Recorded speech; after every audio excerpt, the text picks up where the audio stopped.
Welcome to Spiritual Naturalism Today, a conversation on science, nature, and spirituality. Our program is sponsored by the Spiritual Naturalist Society with host Daniel Strain.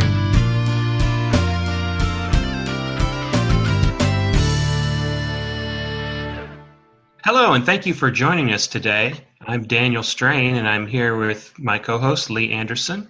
Hello. And we are joined today by Dr. Susan Blackmore. Dr. Blackmore is a writer, lecturer, and broadcaster and a visiting professor at the University of Plymouth. She has a degree in psychology and physiology from Oxford University and an MSc and a PhD in parapsychology from the University of Surrey. Sue is also a Zen practitioner. Her research interests include memes, evolutionary theory, consciousness, and meditation. Sue writes for several magazines and newspapers and is a frequent contributor and presenter on radio and television. She is author of over 60 academic articles, about 80 books, contributions, and many other reviews. Her books include The Meme Machine, Conversations on Consciousness, Zen and the Art of Consciousness, and Consciousness and Introduction. Her latest book, just released this month, is Seeing Myself, The New Science of Out-of-Body Experiences. Sue, thank you so much for your time today. I really am excited to have you with us. You're welcome. It's great to join you from far, far away.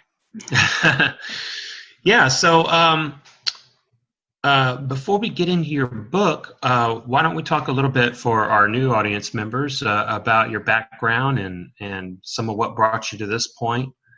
I know that you've written a book before called Beyond the Body, which was also considered a definitive book about out-of-body experience research. Can you tell us a little bit about not only that, but also your journey up to this point? Well, it's been a long journey because I'm quite old now, and it was all a long time ago. The book Beyond the Body came out in 1982, and so that you can tell how long ago it is. And it happened because of this extraordinary experience that I had back in 1970, and I was a student then. You mentioned that I was at Oxford. It was my first term there. I was studying physiology and psychology, and I was just sitting around one evening with some friends. I joined the Psychic Research Society. I wasn't actually that interested in psychic phenomena at that time, but I was going to university, joined loads of things, thought it would all be fun, and I kind of got deeply involved in this society. And we had Ouija board sessions, which is not a very sensible thing to do, really, because things can go wrong with that. And anyway, this particular evening, after this long, tiring session, and I was sleep deprived anyway because of going to bed too late, getting up for 9 o'clock lectures. And I went back to a friend's room to smoke some dope, and and relaxed before bed, and sat down to listen to some music. And I started going down this tunnel. And remember, this was 1970, so the term near-death experience hadn't even been invented then. I had never heard of going down a tunnel to a bright light. It wasn't, people hadn't heard of it. And so I was going down this tunnel, and it was like a tunnel of trees, and there was this roaring noise. I didn't know anything about that either. And there's this roaring noise, and then one of my friends asked me, "Where are you, Sue?" Which is a very bizarre question because I was sitting there right in front of him on the floor. But he must have sensed something very odd. And I tried to work out where I was. And I thought, I can't say I'm in a tunnel.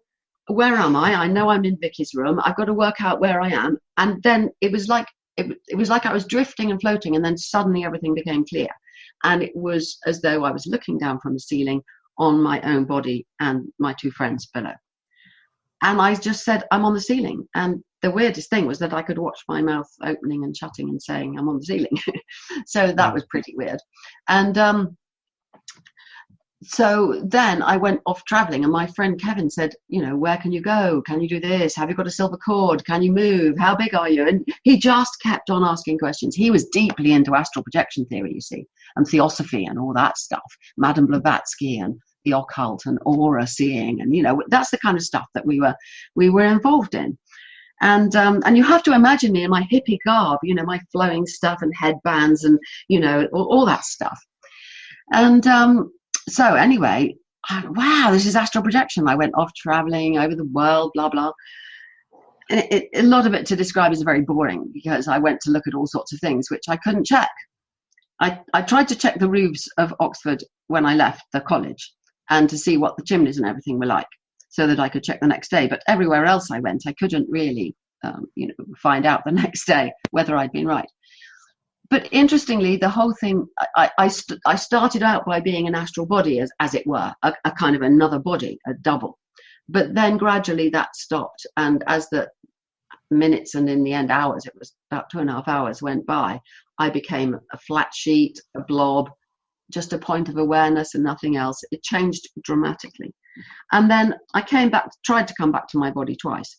The second time when I came back, I went inside and I got too small. And it was really frightening. Some bits of it were pretty scary. It was very frightening. And so I tried to get bigger. And as I tried to get bigger, I just expanded and expanded until I became a classic mystical experience. And I'd never heard of mystical experiences either. So it really was, there was no separate self. I was everything. Everything was me. I was everything. There's no problem. Everything is absolutely perfect as it is. There's no separation. There's no distinction.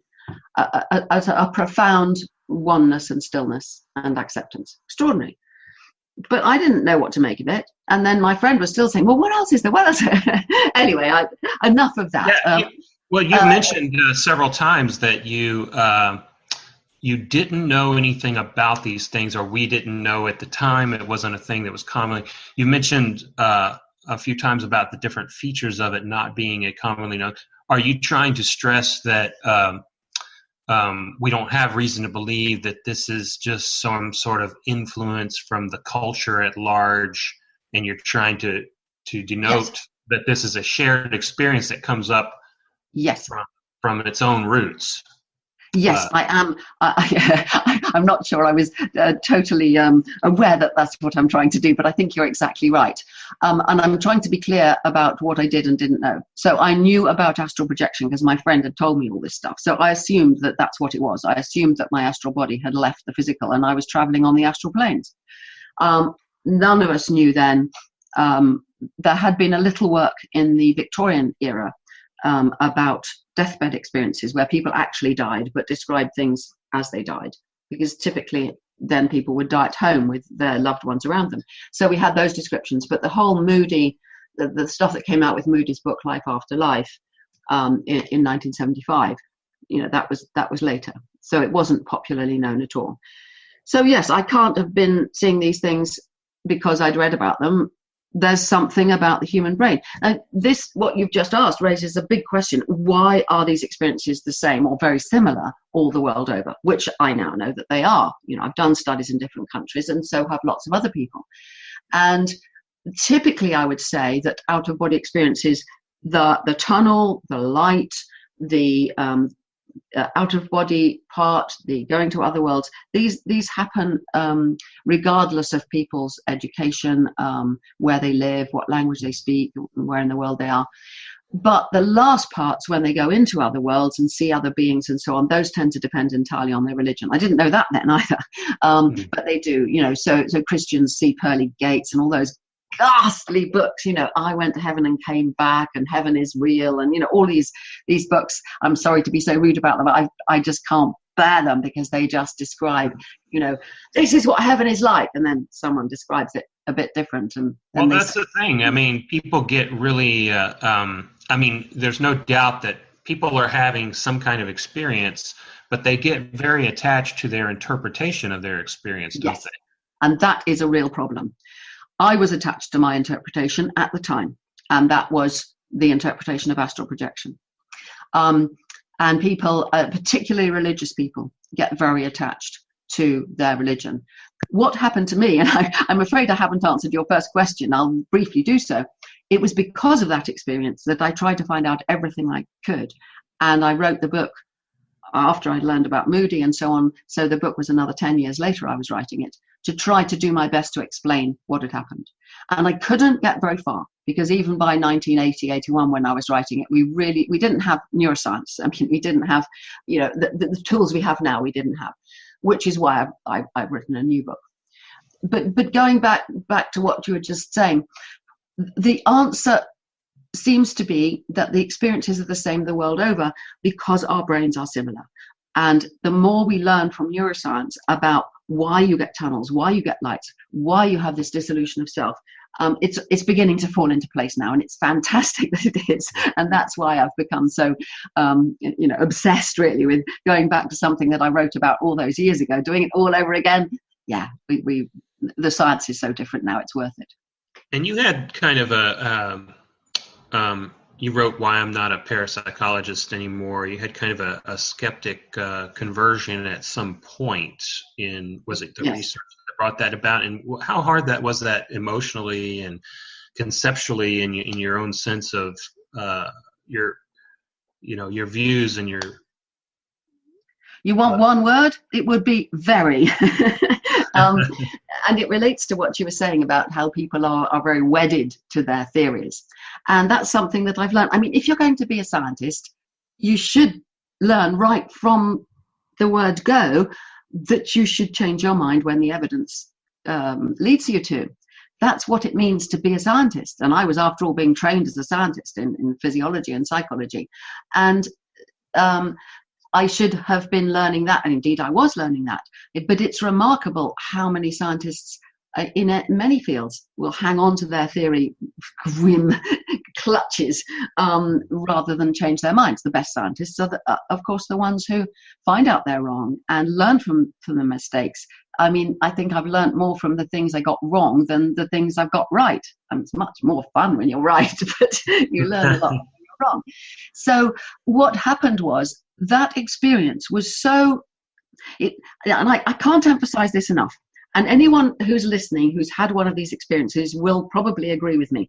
It is so vivid and so clear and so absolutely real, and everything feels so right, that it's very hard to do anything other than go, wow, my something, my soul, my spirit, my astral body has left my physical body. Look, there it is down there. I don't need to be in there anymore. It is so realistic. It gives you that impression. And I haven't forgotten that. And sometimes people say to me, oh, you've just forgotten what it's like. You don't believe how real it is. No, I agree with people who say it was the most realistic and vivid experience of my life. And I can say that even now, all these years later. How many years later is it now? 47 years later. So it's not surprising that I came to the conclusion that my astral body had left my physical body. A philosopher friend of mine, Thomas Metzinger, a German philosopher, he said it's almost impossible that for anyone who has such an experience not to become an ontological dualist afterwards. And that's exactly what I became. I believed in two things, mind and body. The soul or my mind is separate from my body. And of course, there are many people claiming that now. Pim van Lommel and Peter Fenwick and Sam Parney are these people working on near-death experiences who are talking about endless consciousness and consciousness after death and so on and so on. So that's the kind of very obvious jump that I made, but it's not logical. I can understand why I made that leap, why I was so sure that something had left the body, but looking back, I don't think that anymore. And what changed my mind was evidence. I decided, just imagine me, maybe hard now, but, imagine me aged 19, really excited about being at university, really excited about psychology and we didn't learn about the mind, we learned about rats running in mazes and so on, but never mind, it was all exciting and thrilling. And now I've made this great discovery that the mind is separate from the body. I'm going to prove this to all my closed-minded lecturers, all those ones who are talking about rats and cutting up rat brains and all those things that we did, and pigeons learning to press levers and what have you. I'm going to prove to them that that's not the point. There really is more beyond. So that's what I tried to do. And to the horror of my favorite tutor, my main tutor in college, I turned down a place to do a sensible PhD at Sussex University and various other things. And instead of becoming a sensible psychologist or physiologist, I got a job, tried to earn some money, and funded my way through a PhD on parapsychology. And I had this grand theory that psychic phenomena happen because there's a sort of psychic field like the Akashic records or something, and everything we ever think or do is stored out there in the great store, and memory and ESP are basically the same thing. It's just when it's your own memory, you're drawing it from by similarity with things that you've been involved in, whereas telepathy is doing the same thing. It's a bit harder because it's somebody else's memory, but it's the same process really. So I set to work and did years of experiments on ESP and memory, and I never found any ESP. And I kept on looking and I kept on looking. And when I couldn't find any telepathy, I looked for clairvoyance, and I couldn't find any clairvoyance. I looked for precognition and I couldn't find any precognition. I looked for psychokinesis, couldn't find any of that. I go and sit in haunted houses. I can't tell you how many haunted houses I've sat in and not seen the ghost. But that's because ghosts run away from me, That's because I am a psi-inhibitory experimenter.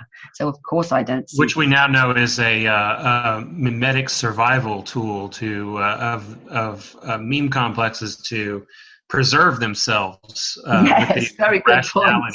Right? Yes, you're absolutely right there. It's a crafty trick. I don't think I ever fell for it, but lots of people do. But anyway, I studied poltergeists, and then I knew, because I'd been trained as a tarot reader by then, and I was doing crystal balls and all sorts, and I was training as a witch. And so, I knew tarot cards worked, so I did some experiments with those, and those showed me, at least the evidence seemed to show me, that they work by body language, by what magicians call cold reading, by all natural processes, and you have to have the person in front of you, or at least speaking to them, for it to work. It doesn't work with just laying out the cards. So everything I tried went wrong. And you asked how hard was it, and I said very. It was hard because I think what happened was I would do an experiment and I'd go, oh dear, another failure. Yeah, but there's got to be something, because I was so convinced, and I kept going and kept going. But there came a point, and it's a kind of one of those memories that you can remember exactly where you were at the time. We know some of those memories are false, and this one could be, but this is how it is. I was lying in the bath in my house in Guildford, which is where I was doing my PhD, and I was just mulling over, what am I going to do next? Another experiment had failed, and I was mulling it all over in the bath, and I thought, what if it's all rubbish? What if there's nothing in any of this? And I can still feel, you're asking, I'm sort of reflecting on it now. I can still feel the total upset in my tummy somewhere and my heart beating. Well, what if it's all not true? And here I am with I'm not in the bath, but, with my hippie garb and my going around reading people's tarot cards and, all that stuff. And if it's all rubbish, then it was not just a small change. It was changing who I was, who everybody else thought I was, what I was doing with a lot of my time. But I changed, because what's the point of going on looking for something that doesn't exist?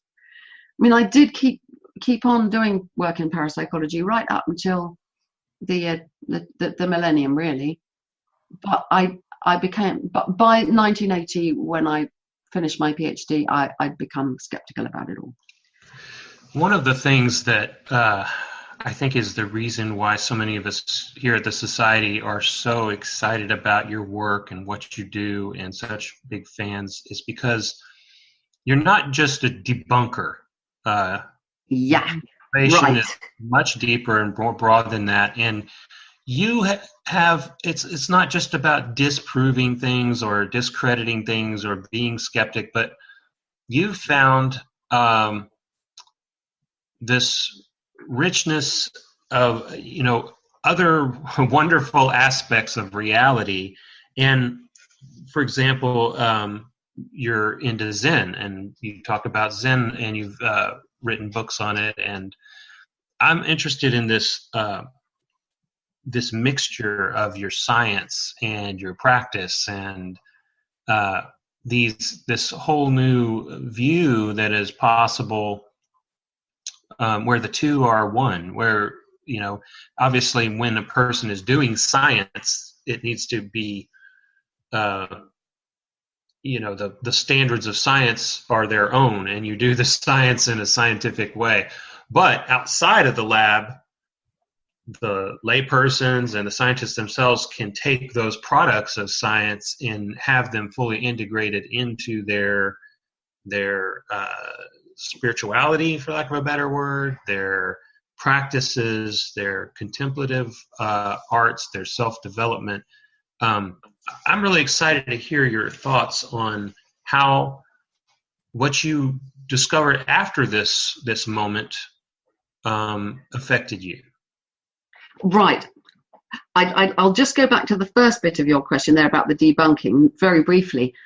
I'm really pleased you said that, because the publisher was writing some blurb about my book, and they said, "Oh, and she debunks the out-of-body experience." And no, don't say that. So I'm glad you picked up on that, because no, what happened to me after, yes, I might debunk a claim that somebody saw a ghost, that it was, a dead person or something like that.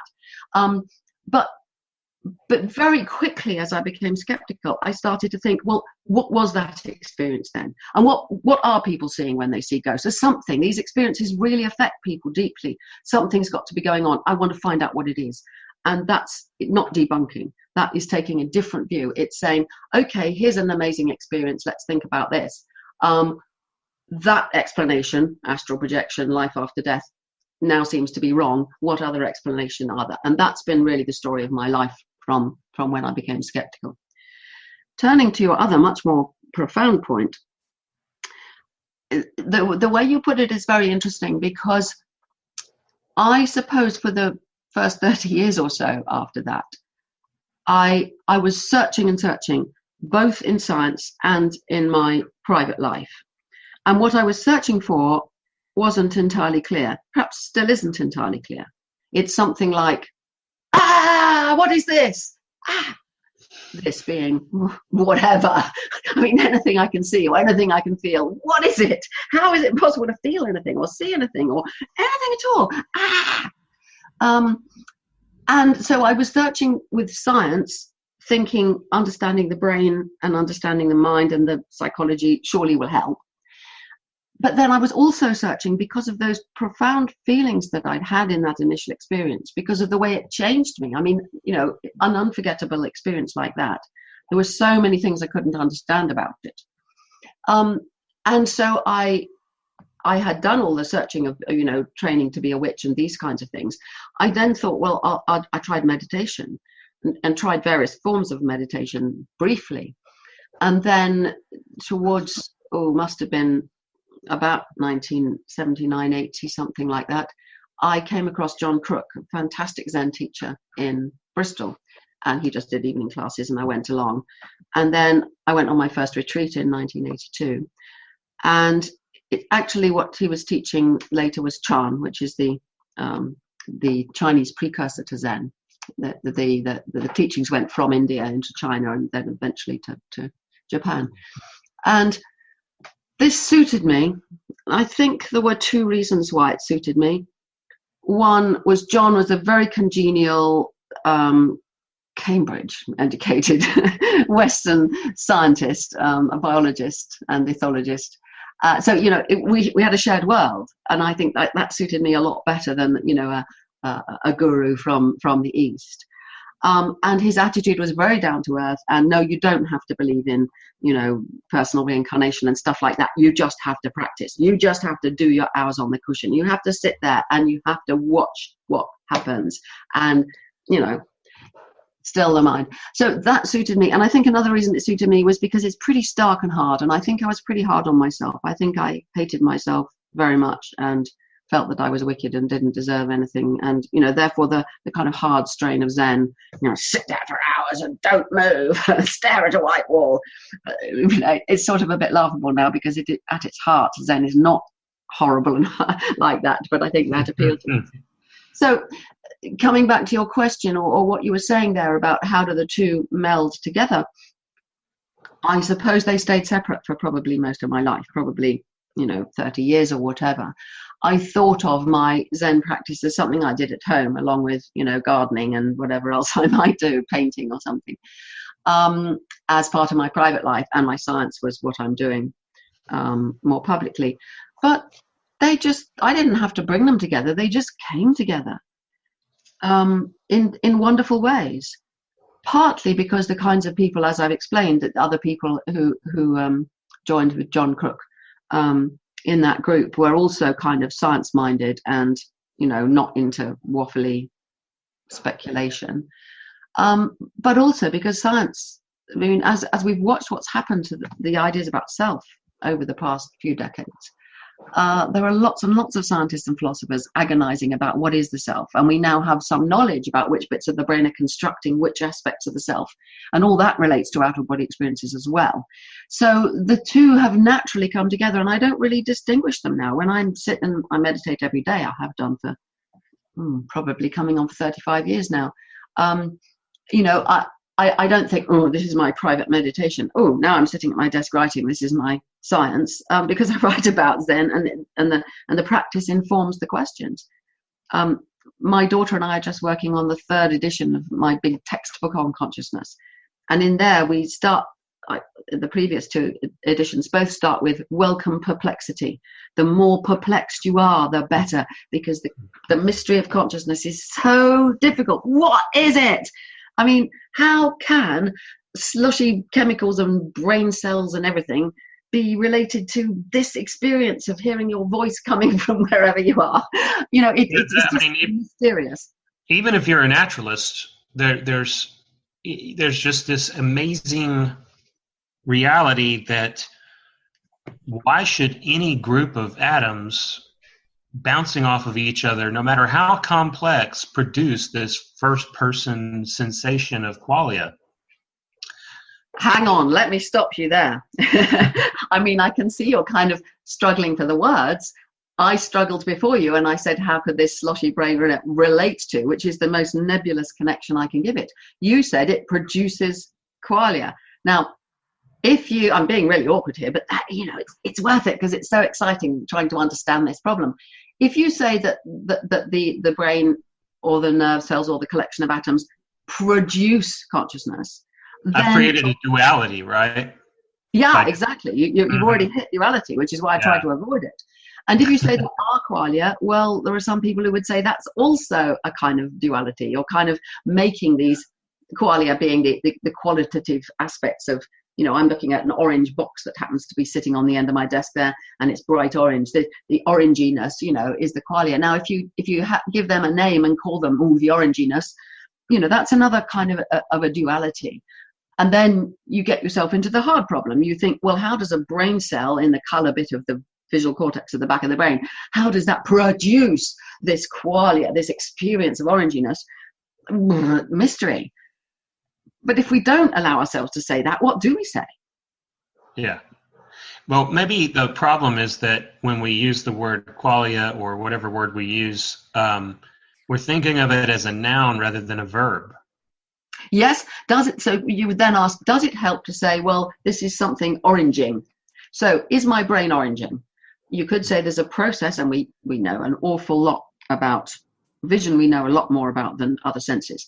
So we can say that when I'm looking at that directly at that orange box, that there are within the color opponent system, there is more activity in one part of it than another, and this is all happening in V4, V5, wherever it is.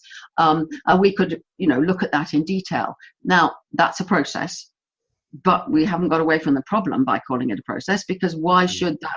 Those chemicals going across the membranes of the neurons, the neurotransmitters jumping across the synapses, all of these things. Okay, they're processes, but what makes them orange? Mm-hmm. Dan Dennett, in his wonderful book Consciousness Explained, which I still think is lots of people disagree with me, but I think it's the best book ever and still is on consciousness, 1991. He says, what is there in the brain? There's certainly no pigment. There's no orange pigment in there. So could there be figment? Yeah, that's what we're left with, a figment. So the problem is really difficult if you set it up that way. So when you talked about the hard question, it made me think of David Chalmers. And hard problem. The hard question is something else. Yeah, the hard problem is Chalmers' one, yeah. Yeah. And So I know that you're friends with Dr. Dennett and you've interacted with him, and on the Dennett and Dave Chalmers. Yeah, and on the spectrum between these two views, I'm somewhat surprised to find you on the Dennett end of it. Really? Yeah, I think I tend to veer more toward Chalmers' interpretation, but I wouldn't go so far as panpsychism necessarily. But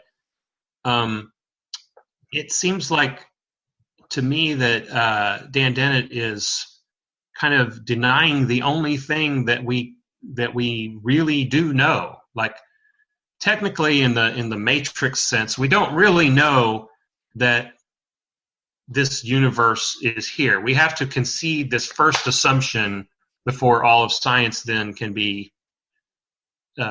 work.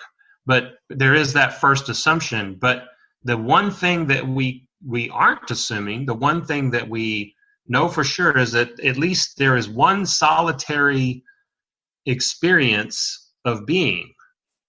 For me, I know it's only me, but what's producing it or anything like that, we have to start making assumptions then. Now, I think it's a very good practical assumption to make, because you can't do anything in life without assuming, yes, okay, I'm sitting here, this is happening, this is real, and there are atoms, and then I'm going to do these experiments, and then I get this data, and the data is legitimate, and if it follows the right procedures, and I haven't made any mistakes. So that's all practical and everything, but maybe I'm not understanding Dan Dennett's point. Well, it's very hard. In general, I think the problem is harder than you're allowing. And, it really, really, really, really hard. It's really hard. And that, I remind myself of that when I'm yet again not understanding and having, going, I don't understand. Yes, you don't understand because it really is hard. Let me respond to what you said in two ways. The first way is a kind of more objective way. You said you were surprised I'm more Dennettian than Chalmerserian, if there's such a word. I disagree with Chalmers fundamentally about the hard problem. The hard problem is specified by him as the problem of how can subjective experiences arise from objective activity in the brain. So this arise from is the same as your produces, or similar to your produces, and it's dualist, and he admits it's dualist, but he says it's not dualist in the pernicious sort of Cartesian sense, or other kind of ontological kinds of dualism. I'm not sure that he gets away with that.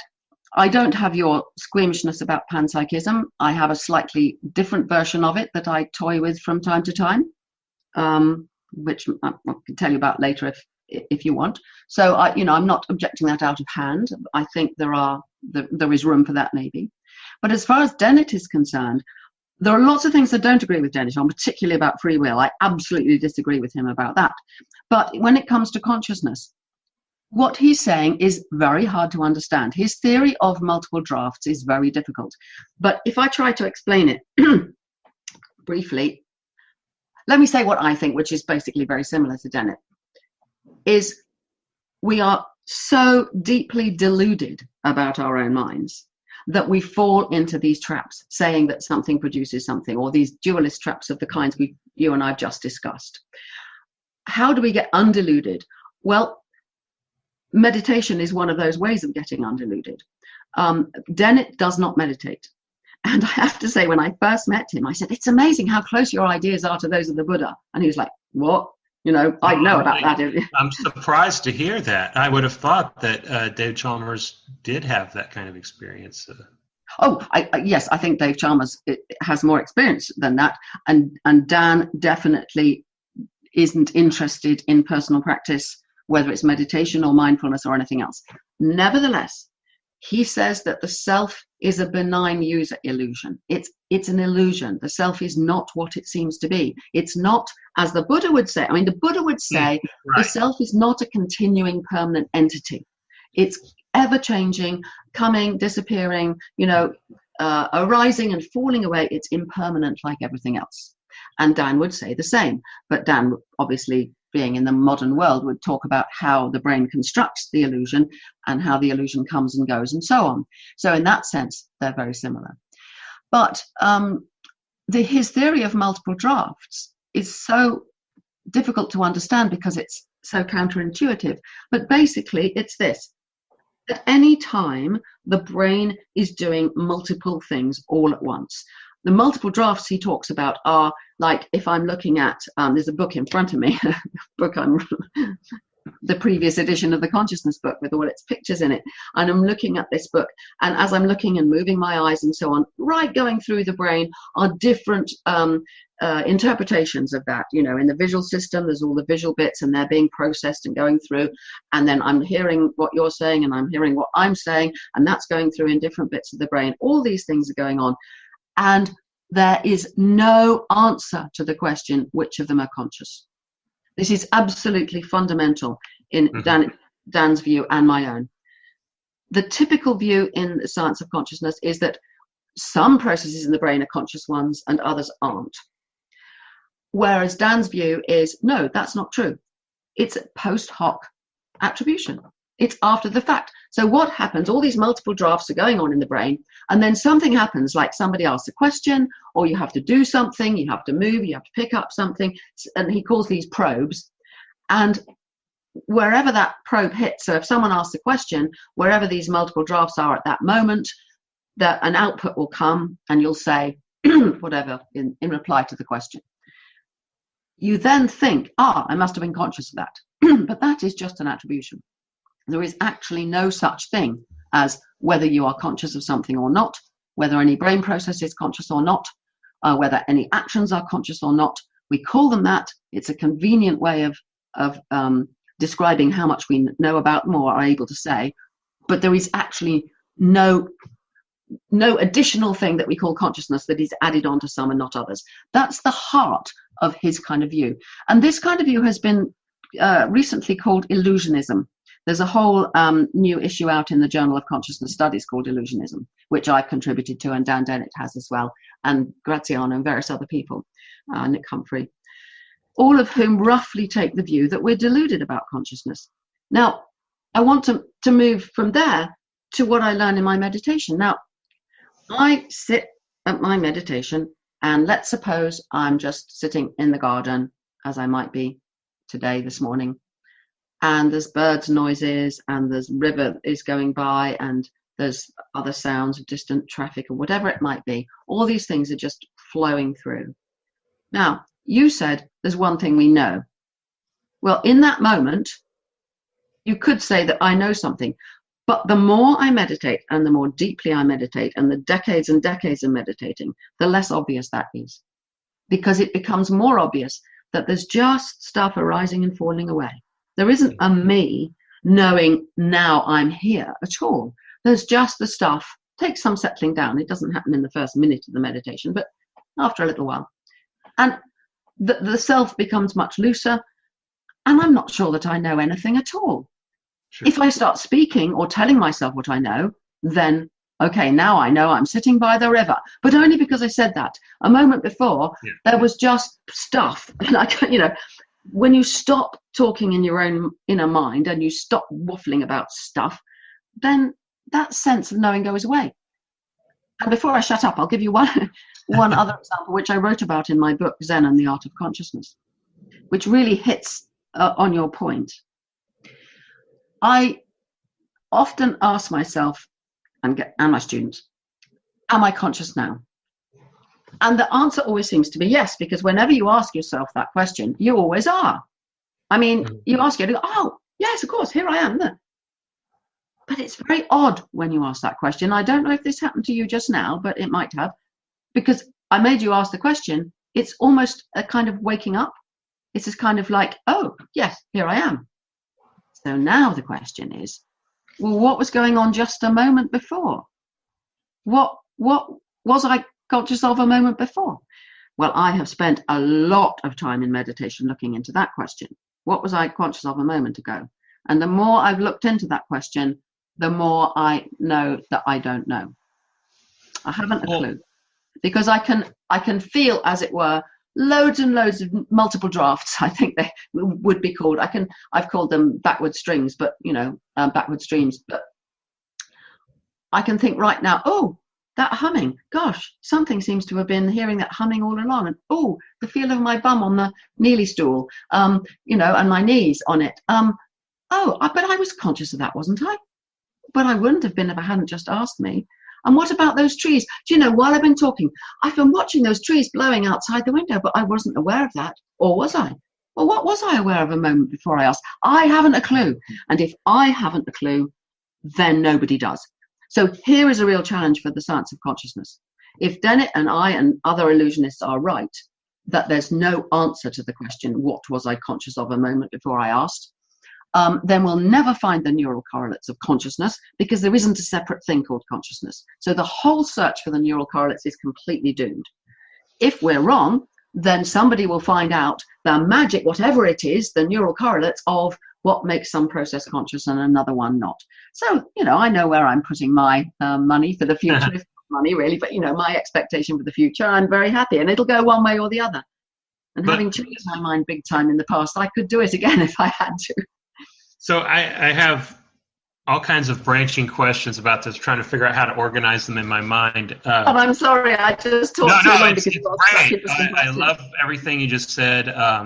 Wonderful stuff.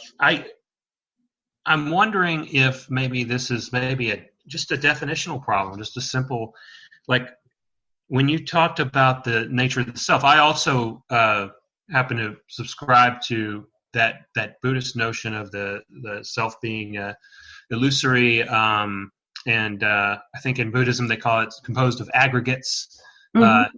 We don't describe it that way now, but basically the same kind of concept.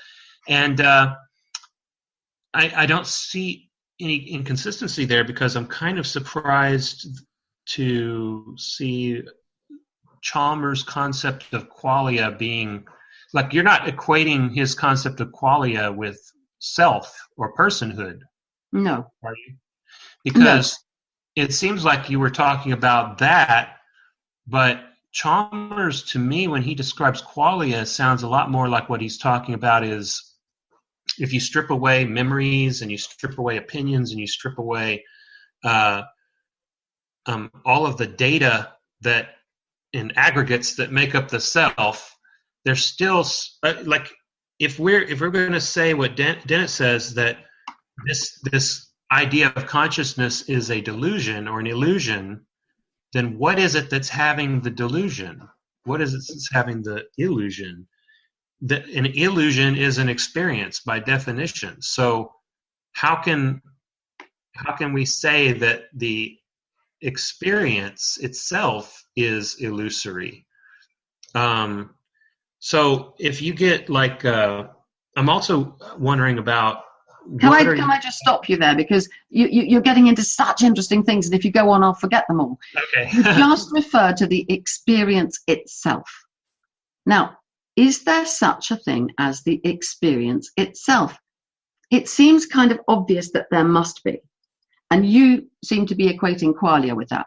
Let me just dismiss qualia briefly, in the sense that it's such a complicated word with such awful philosophical background that I think it's not really helpful. Because some people say, oh, it's got to be ineffable and it's got to be this, that, and the other, and then they can demolish that. So I'm not a philosopher. I don't want to go there. Let's go instead to your kind of equivalent, which is the experience itself. So I'm looking at those green trees. The way I'm thinking about it is, if I were now to stop talking and shut up and sit here for 5 minutes and let everything settle down, what would there be? And would it be right to call it the experience itself? There would be, because my eyes are open, there would be stuff happening. And that's all I call it, stuff happening. And you can call it green if you like. This is not quite what people mean by qualia, because they treat qualia as something extra to the processes that produce it. So that's why I don't want to use that word. But then you asked, well, what is it that's being deluded? What is it that's being deluded is the speaking self, the one that's then's gone away. I mean, right now, this organism here chatting away to you, using words, can very easily start using words like consciousness, qualia, experience itself, and so on, in ways that are that take you away from that directness. And of course, we know, you know as well as I do, that in many of the meditation traditions, that it is said that in the depths of practice, nothing can be said about it. And that's how I feel. I mean, if I were to, as I said, to calm down now and just be watching that tree blowing in the wind and stop talking about it, there'd be something about which I can say nothing. As soon as I start saying it's green and it's the wind blowing, I'm adding stuff on. But there is something. There's something Yeah, you call yeah. And I'm back to, what is Isn't it? that it? Isn't that the thing we're talking about when we talk about? Yes. And if you remember, some half an hour ago, I was then I often do this, I pull my hair and go, So then the something is real. And if something is real, then it can't be an illusion because it's real. That's No. Okay. What's the illusion is the way we talk about it. Yeah, I agree with that. And I actually, you used delusion and went back to illusion. I like the word delusion because, which is a more sort of wordy thing, if you like. Yes. When we start talking about the brain producing consciousness, that's when I'm saying we're deluded. Okay, we can, look at brains in scanners, etc. But then once we start to say it's producing this amazing magical experience, I think we're wrong. In that sense, we're deluded. So people talking, writing books, all of that, I would say most of us are deluded in the sense that we fall for false intuitions. We can't help falling into dualities of various kinds. We're at the stage in this, wonderful scientific, philosophical, practical investigation that we really don't know how to tackle consciousness. That's why, I often give talks called the mystery of consciousness. It's really a mystery. It's very, very difficult.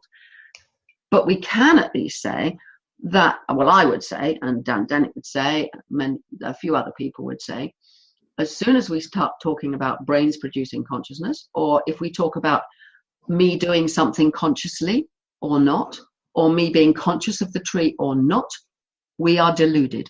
Those words are not accurately describing the nature of the world.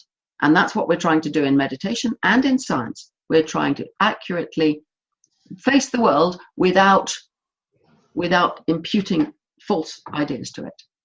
And I think that's why, coming back to a much earlier question of yours, I have found my Zen practice and my science have come together, because they're both disciplines where you have to really observe hard and you have to throw out any ideas that don't work.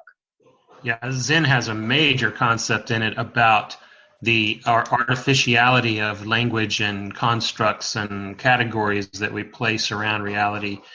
Yeah.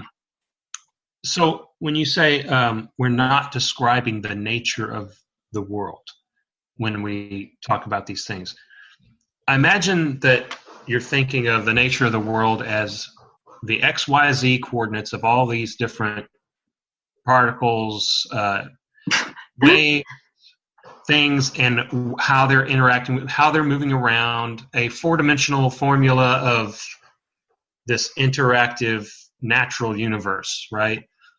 And if that's the case, then I'm really curious, because I don't see very much conversation in all of this subject matter about the implications or possible implications of complex systems theory. What are your thoughts about complex systems theory? Let me take up what you said there about, the four dimensions and the atoms or whatever. I am more perplexed than that. So I had to say the world, if I did say that, I think I did, because I don't know what else to say. That's why I say, well, what is this? Which doesn't commit me to any more word than that.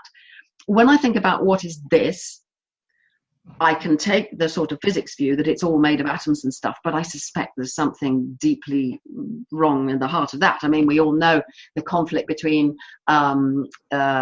special relativity and quantum mechanics and so on. The physics is not sorted.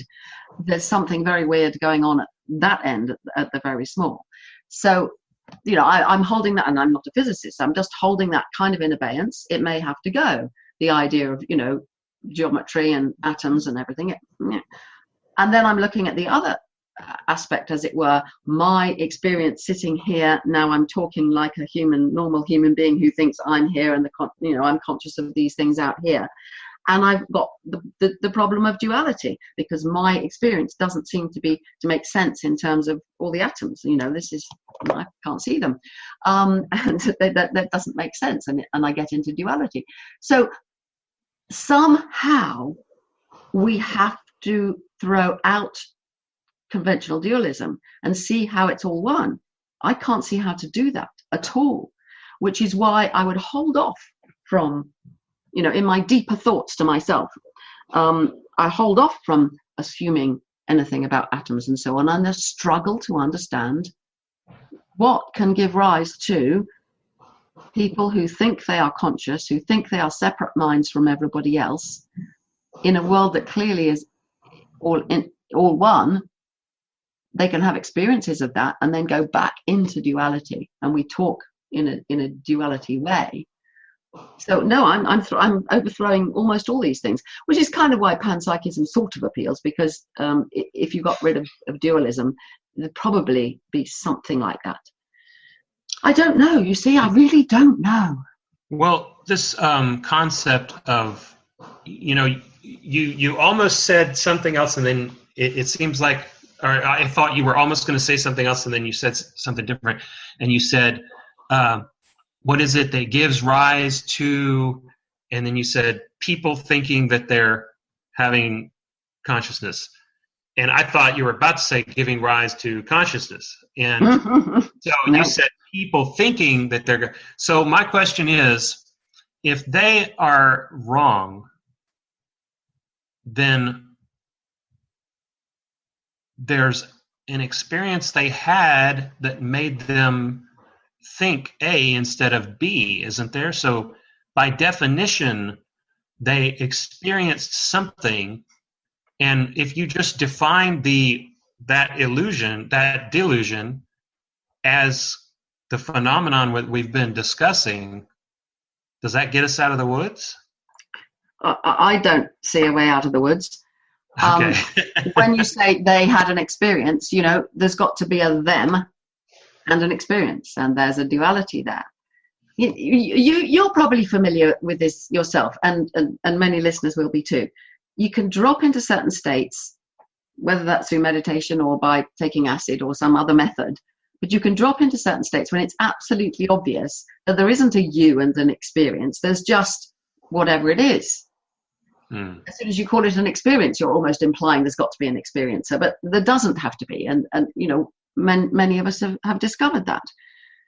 This is why, or it's related to why I would say that when somebody says, oh, I was conscious of this, I experienced this consciously, they are adding a whole bunch of words onto whatever made them say that.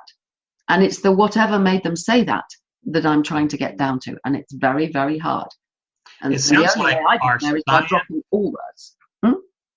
I'm sorry. It sounds like our science and our math and our language are all very ill prepared for the realities that we're discovering about the universe. Yes, they're not designed for the purpose of understanding the truth about this. Yeah. It's very interesting, this, because at two levels this is true in terms of evolutionary theory. In terms of our gene basis, we are not designed, and nor are any other animals, to have the best possible view of the world. So our visual systems, our hearing systems, our touch and everything else are not designed to give us the maximally accurate view of the world. They're designed to keep us alive and to mate and pass on our genes. Run from the tiger. What's useful for an animal like us to see, in the same way, I can see buzzards flying up in the sky above my house, and they will have a very different visual system from a human, because they are designed for floating around up there and then and get some tasty little animal and eat it. And my cats and my chickens, they've all got different visual systems. So at the genetic level, there's that. But then at the memes level, because once, humans started speaking and passing ideas around and so on, they got memes. The memes have driven us to create languages which are easy to transmit from person to person, which help us to get by in the social world, that help us to get into groups and protect ourselves from dangers and all of those sorts of things. They're not, our languages were not designed to give us a maximally accurate view of the universe. They were designed for more practical purposes. This is not a surprise. I mean, science is always struggling against intuition. Our intuition is that, we open our eyes and we sort of look out and it goes that way. Well, it took centuries before people realized that the light's coming into your eyes. Or, the sun looks as if it's rising. Well, we now know that the earth is turning. So our intuitions start out, very often, and science has a long, slow slog. And what about evolution? I mean, the idea that for something to be as beautifully designed as that tree out there that I've been watching all this time, the intuition is there must have been a designer. And there are still billions of people on this planet who believe that there had to be a God who designed us. And there doesn't have to be, because as soon as you understand natural selection, which I should say is hard to understand because it's so counterintuitive, but once you do, then you see that there doesn't have to be a designer. And so science is constantly battling, and the thought that we're still battling in the 21st century against the creationists and intelligent design people, it's just, mind-boggling. But it shows that what you were just talking about. It's really hard to throw over these very basic intuitions that we start from as kids, we build up with our language, and we end up as adults with a very, very deluded view of our own nature. And you've learned this in Buddhism as well, greed, hatred, and delusion. What do you make of the concept of emergent properties in complexity science? What an interesting question. I don't think I understand the concept of emergence at all. I mean, it's all very well to say, wetness emerges from the oxygen and hydrogen getting together to make water. That some higher level, there's something that's emerged that wasn't there at the lower level. But then are these levels intrinsic to nature, or are they just something that we've made up when we try to understand something? That's the sort of question that comes to me when I try and think about that. And when I infer that you might be thinking about all the people who say that consciousness has emerged during biological evolution, well, I don't know what they mean. It's not that I think they must be wrong. I don't know whether they're right or wrong because I don't know what they mean. And people do bandy this word emergence around as though it solves the problem. And I'm not sure that it does.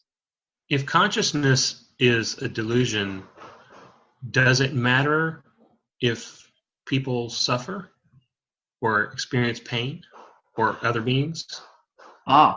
Very important question. Does it matter?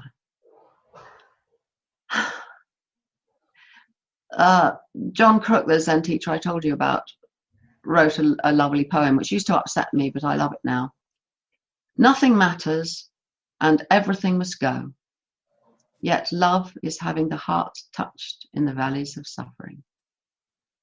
Nothing matters. Ultimately, no, nothing matters. But pain hurts, and there is suffering. There is a way out of suffering if you think if you take the Buddha's words as truthful. And what is that way? It's the self who suffers that is the problem. And the ending of suffering is loosing the chains of the belief in the self who is doing and having and experiencing and suffering. It's a tough one, isn't it?